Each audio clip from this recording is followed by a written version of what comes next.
O assunto de hoje certamente deixará muita gente desconcertada, uma vez que é uma pauta muito usada para se fazer piadinhas com os amigos ou, quando muito, um grande tabu sobre o qual as pessoas evitam conversar, mas estão sempre curiosas para saber detalhes mais sérios a respeito. Eu estou falando de algo que há pelo menos 40 milhões de anos os primatas, antecessores do Homo erectus e do Sapiens, já faziam, que é a prática da masturbação.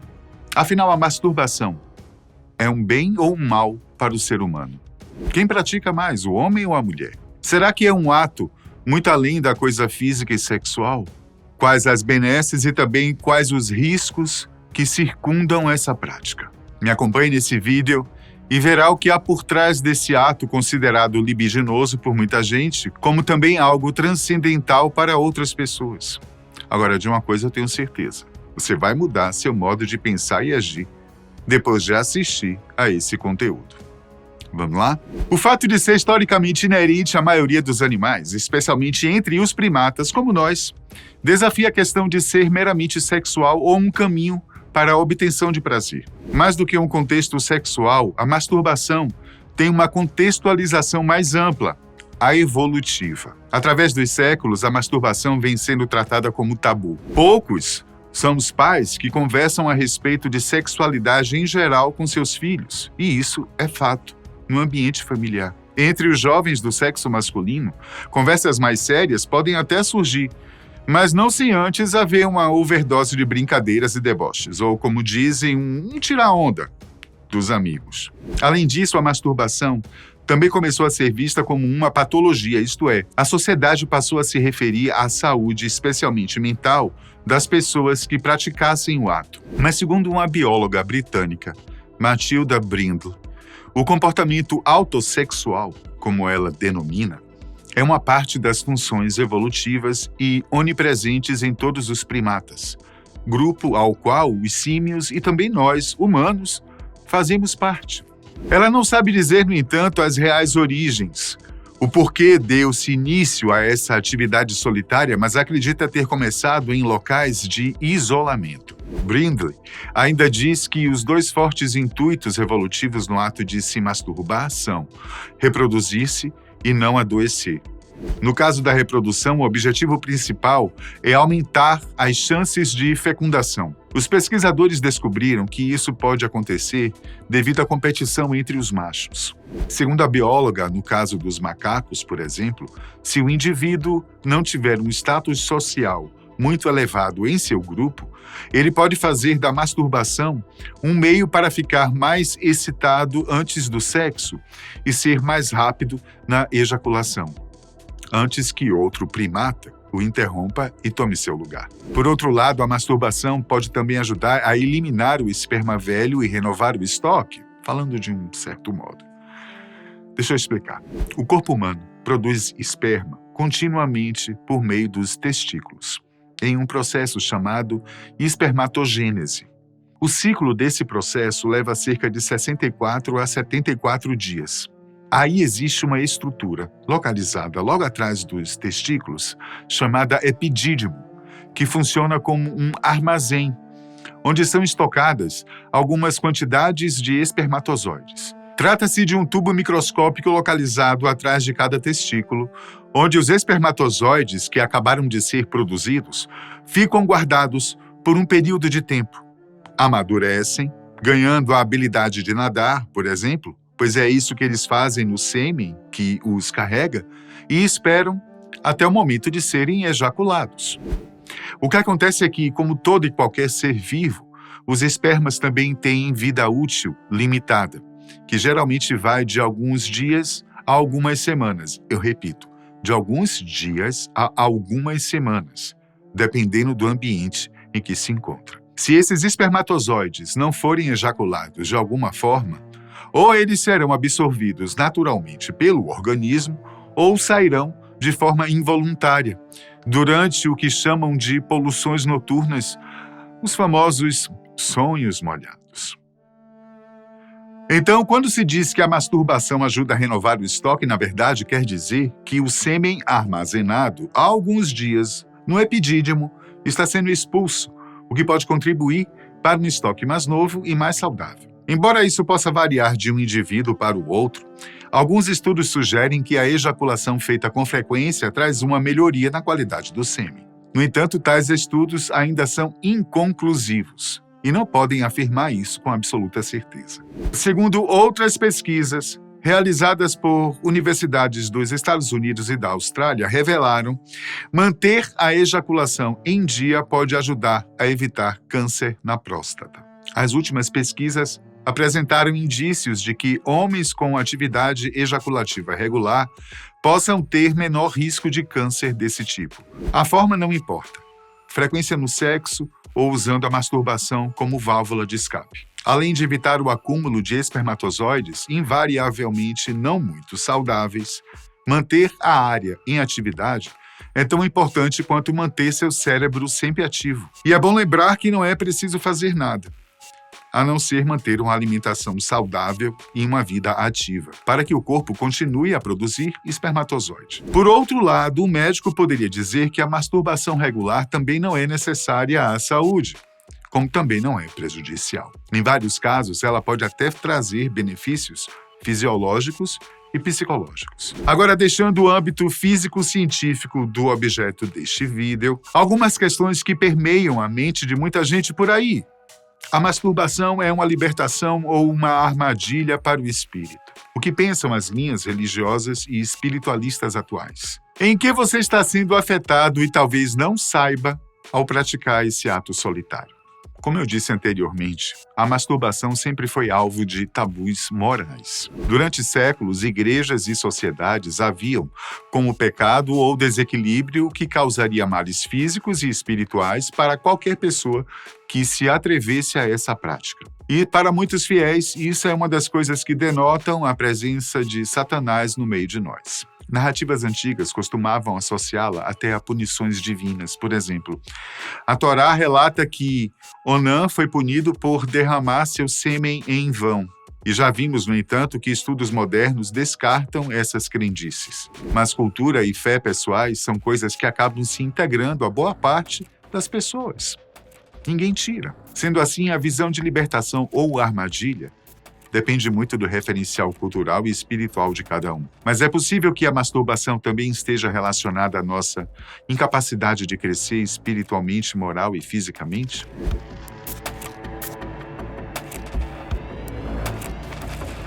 Por tradição, a Igreja Católica considera a masturbação como uma grave desordem moral, porque contraria o propósito divino do sexo na doação conjugal. O esperma é concebido para conceber e não para ser desperdiçado na visão dos católicos, evangélicos e protestantes. Denominações protestantes tendem a ser mais variadas. Alguns líderes a veem como pecado similar à luxúria, enquanto outros admitem que podem aliviar tensões sexuais, especialmente quando um cônjuge está ausente.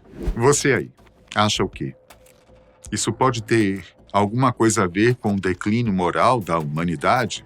Há muitos conselheiros cristãos que apontam riscos psicológicos ligados à culpa excessiva e ao egocentrismo, e até recomendam oração e abstinência voluntária para quem queira vencer o hábito. É como lutar contra um vício, como o cigarro, por exemplo. De qualquer forma, para o cristianismo tradicional, a masturbação muitas vezes simboliza o egoísmo canal e demanda disciplina espiritual. A visão clássica judaica também reprova veementemente o ato da masturbação, baseando-se no episódio bíblico de Onã. A Cabala descreve a semente como sagrada, destinada à criação, e afirma que dispersá-la atrai forças negativas externas, chamadas Shitson, que prejudica o impulso espiritual do indivíduo. Em outras palavras, dizem que a masturbação desperdiça energia divina e pode fortalecer apetites inferiores. Assim, no judaísmo ortodoxo tradicional, o ato é geralmente proibido, ensejando necessidade de purificação posterior. Ainda assim, não há nada em suas escritas que vá diretamente contra o ato. Como castigo, tanto o cristianismo quanto o judaísmo não pregam punições físicas ou legais sobre o fiel que inevitavelmente foi flagrado e acusado de se masturbar. O que ele enfrentará em vida é a culpa e a angústia criadas por ele mesmo. Isso se a comunidade souber, não? Individualmente é praticamente impossível alguém com esse costume cobrar de si mesmo como se isso fosse um erro ou um pecado. O islamismo também não tem bons olhos em relação à masturbação. A grande maioria considera o ato como haram, isso é, proibido. Citações do Alcorão interpretadas por sábios afirmam que só são permitidas relações com cônjuges. Qualquer busca de prazer sexual fora disso, incluindo o autoerotismo, é caracterizada como transgressão. Ditos dos profetas Maomé ou os hadiths aconselham jovens que não podem casar a jejuarem, em vez de ceder à masturbação. Resumindo, o Islã tradicional entende que a sexualidade legítima acontece apenas no matrimônio, logo restringe a masturbação como desvio a ser evitado por meio da paciência e de práticas piedosas. As consequências para o islâmico pecador geralmente não é física, mas sim, como na linha cristã, as consequências são espirituais e vão levar o indivíduo ao julgamento divino. Em certos braços do Islã, aqueles mais fundamentalistas e violentos, a coisa pode mudar de figura. Dependendo do indivíduo, ele pode ser envergonhado publicamente, especialmente se for do sexo feminino. Agora, como é que o hinduísmo e o budismo tratam o ato da masturbação? Um fato curioso é que nos textos sagrados dessas tradições orientais e milenares não há proibições absolutas. O hinduísmo, por exemplo, considera que buscar prazer corporal não é um ato condenável para a maioria das pessoas. Isso só é levado em consideração quando o indivíduo é um sacerdote ou asceta, cujos votos de castidade devem ser respeitados. Para eles, uma ejaculação solitária é um pecado menor que pode ser sanado com banhos rituais e as preces corretas. No budismo, a ênfase está em não criar apego ou sofrimento. A norma geral é evitar má conduta sexual, mas não há referência direta à masturbação. Muitas escolas budistas interpretam que um leigo não comete crime espiritual apenas por ter um desejo sexual. Portanto, o ato tende a ser visto como indiferente ao progresso no caminho, desde que não seja compulsivo como um vício. No espiritismo kardecista, bem como entre os esotéricos ocidentais, que possuem visões mais progressivas, o recomendável é acompanhar o avanço científico, uma vez que relatos mediúnicos ressaltam que a masturbação é natural e até desejável para adultos. Se você sorriu agora é porque deve ser espiritualista, não? Brincadeiras à parte, Eugênia Aspásia, mentora espiritual de Benjamin Teixeira de Aguiar, da Sociedade Maria Cristo, já afirmou que a masturbação é algo natural e até desejável, especialmente quando não há sintonia sexual entre os cônjuges. Ela recomenda encará-la com a mesma naturalidade de outras funções corporais. No entanto, ainda circulam conceitos antigos em certos círculos espíritas, que falam de vampirismo e desperdício de energia criativa associado ao autoerotismo. Assim mesmo, nessa corrente, a visão é um tanto oscilante, tá? Uns veem como um fato fisiológico neutro, enquanto outros tratam o ato como potencial atrativo de influências espirituais indesejáveis e negativas. Você aí, qual é a sua linha de pensamento? Segundo as tradições esotéricas, como as que são associadas aos chakras hindus, o centro energético ligado à sexualidade, ou o chakra sacral, regula a criatividade e o prazer. Alguns autores modernos afirmam que aproveitar a energia sexual conscientemente, por meio da masturbação sem culpa, pode ajudar a equilibrar esse chakra, trazendo mais espontaneidade e vitalidade ao indivíduo.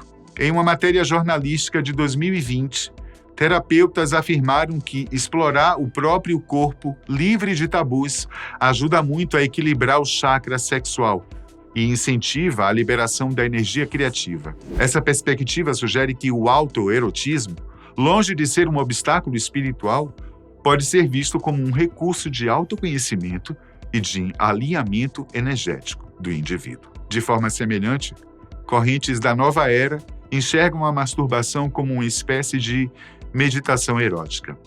Eles recomendam silenciar a mente e focar nas sensações do próprio corpo, comunicando amor próprio durante o ato. Em vez de fantasias externas, a técnica propõe desacelerar e sentir seu próprio corpo, sentir seu prazer e enviar amor ao seu corpo enquanto isso. É algo como amar e satisfazer a si mesmo, independentemente das interferências externas. Segundo uma autora contemporânea, isso pode gerar um profundo sentimento de unicidade. Ao interagir energia sexual e estado de presença. Para esses pensadores, a sociedade que rotula a masturbação como ruim estaria, na verdade, negando às pessoas uma fonte de poder pessoal, e a elas mesmas, inclusive. Para boa parte dos críticos, a masturbação impede que o indivíduo cresça moral e espiritualmente. Mas por quê? Segundo essa linha de pensamento contrário e, de certa forma, negativista, o indivíduo que se entrega à masturbação geralmente invade a intimidade de outra pessoa, mesmo que ela esteja distante fisicamente. Contudo, às vezes, o pensamento do indivíduo está tão fixo naquela pessoa que acaba despejando todas as suas energias, que a essa altura estão se debatendo como se estivessem num liquidificador, em uma atitude egoísta e sem o conhecimento ou consentimento alheio. Se o indivíduo não for sozinho, especialmente se estiver casado, o ato vai além da invasão da individualidade de alguém, passando para o campo das traições. De certa forma, estar ao lado de alguém e pensar em outra pessoa não deixa de ser um tipo de traição, segundo os mais tradicionais. Você aí concorda com eles? A masturbação, digamos, seletiva, é também uma traição do tipo virtual? Por isso é que o indivíduo que pensa em outrem durante a masturbação estaria, de alguma forma, atrasando a própria evolução espiritual, além de incomodar a aura da outra pessoa. De acordo com esses esotéricos mais sistemáticos, são tantos os pensamentos pesados que chegam a assolar a individualidade alheia, criando, de certa forma, obstáculos na felicidade da pessoa-alvo. Bom, são crenças populares que dizem que pensamentos negativos ou conteúdos pornográficos podem atrair vibrações indesejáveis durante a masturbação. De fato, se alguém se masturba com sentimentos de culpa ou em contexto violento, é provável que carregue alguma angústia emocional no processo. Mas isso não é perturbação no ambiente externo, e sim um reflexo do próprio estado interior. Na prática, diversas tradições meditativas e tântricas tratam o sexo solo ou a dois como liberação de energia vital, sem conotação de contaminação ambiental.